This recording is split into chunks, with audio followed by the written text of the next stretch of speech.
Assalamualaikum warahmatullahi taala wabarakatuh. Murid-murid sekalian, baiklah insya-Allah hari ini kita nak sambung lagi berkaitan dengan sirah Nabi Muhammad sallallahu alaihi wasallam, iaitu peranan Nabi Muhammad sebagai pemimpin. Okey, peranan Nabi Muhammad sebagai pemimpin.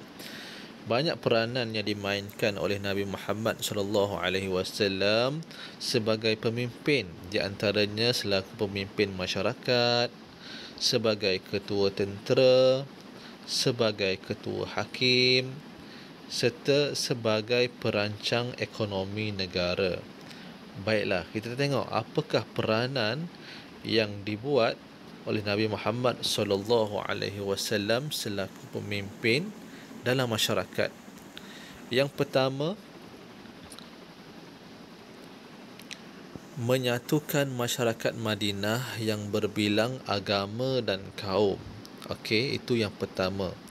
Yang kedua, menyemai sikap hormat menghormati dan toleransi dalam masyarakat.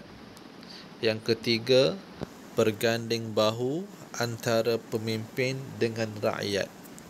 Yang keempat, tidak menggunakan kekerasan dan paksaan. Yang kelima, memupuk nilai murni dalam masyarakat. Yang keenam, menjadikan masjid pusat dakwah dan kegiatan masyarakat Islam.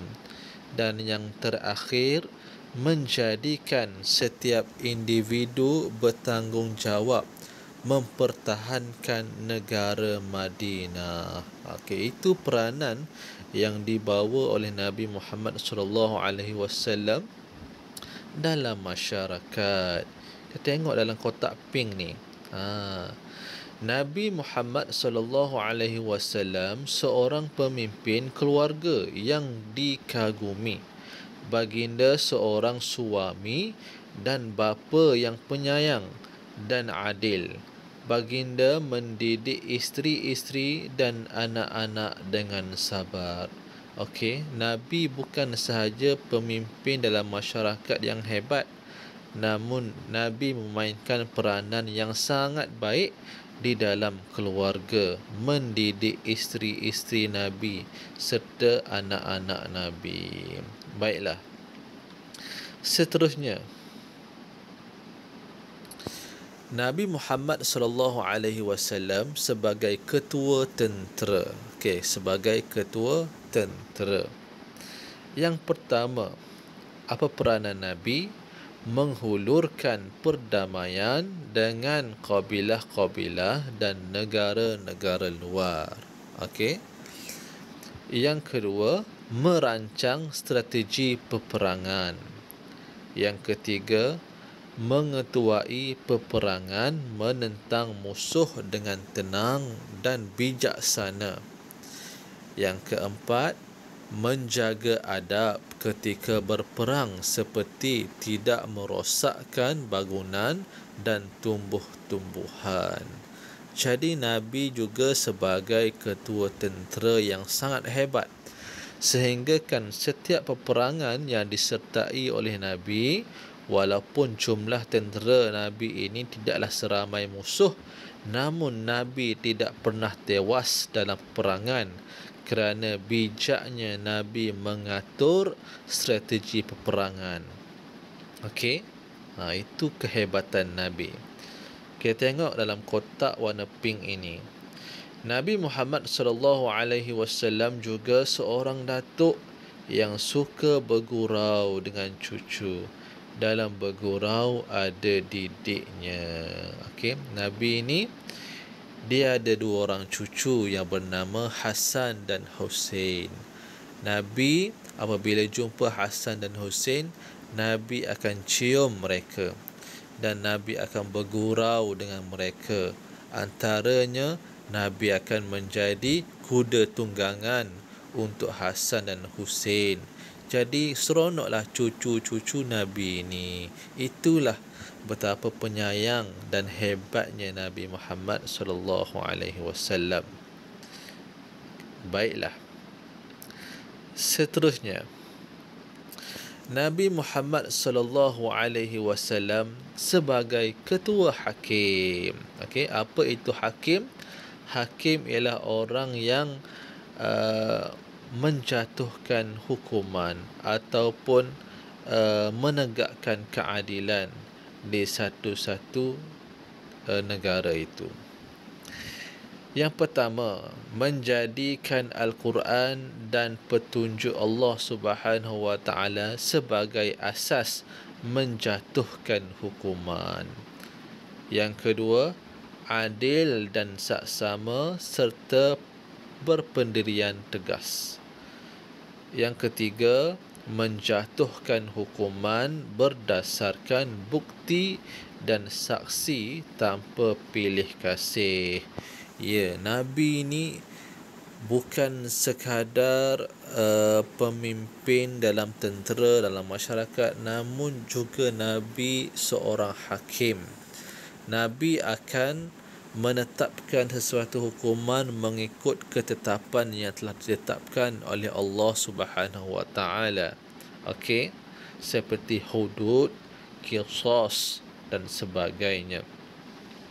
Jadi Nabi juga adil, tak kira pada sesiapa. Bahkan Nabi menyebut sekiranya anak Nabi sendiri yang melakukan kesalahan, maka anak Nabi sendiri juga akan dikenakan hukuman mengikut keadilan.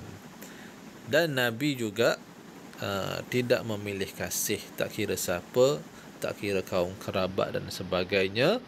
Nabi sangat adil, sekiranya mereka itu melakukan kesalahan, mereka tetap akan dihukum. Baik, kita tengok lagi nombor 3 dalam kotak warna pink. Subhanallah, hebatnya Nabi Muhammad sallallahu alaihi wasallam kita. Mari kita amalkan selawat sebagaimana tanda kecintaan kepada Nabi Muhammad sallallahu alaihi wasallam. Bagaimana selawat? Allahumma salli ala Muhammad. Sekali lagi, Allahumma salli ala Muhammad. Selawat banyak-banyak itu tanda ataupun bukti bahawa kita cinta sayang pada Nabi Muhammad sallallahu alaihi wasallam.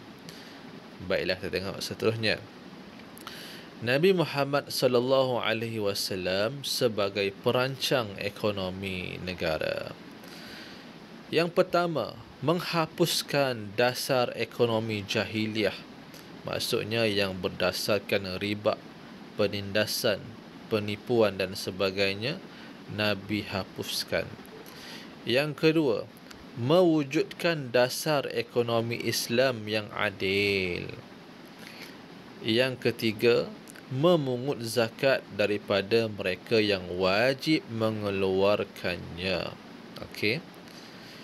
Yang keempat, mengagihkan zakat kepada mereka yang layak. Yang kelima, membasmi segala bentuk penindasan seperti riba, rasuah dan penipuan. Jadi inilah ekonomi yang dibangunkan oleh Nabi Muhammad sallallahu alaihi wasallam mengikut Islam. Jadi Islam melarang riba, rasuah dan penipuan. Islam juga mewajibkan zakat bagi mereka yang layak, bagi mereka yang memenuhi kriteria-kriteria yang telah ditetapkan oleh Islam. Antaranya cukup nisabnya, antaranya cukup haulnya, cukup masa setahun dan sebagainya.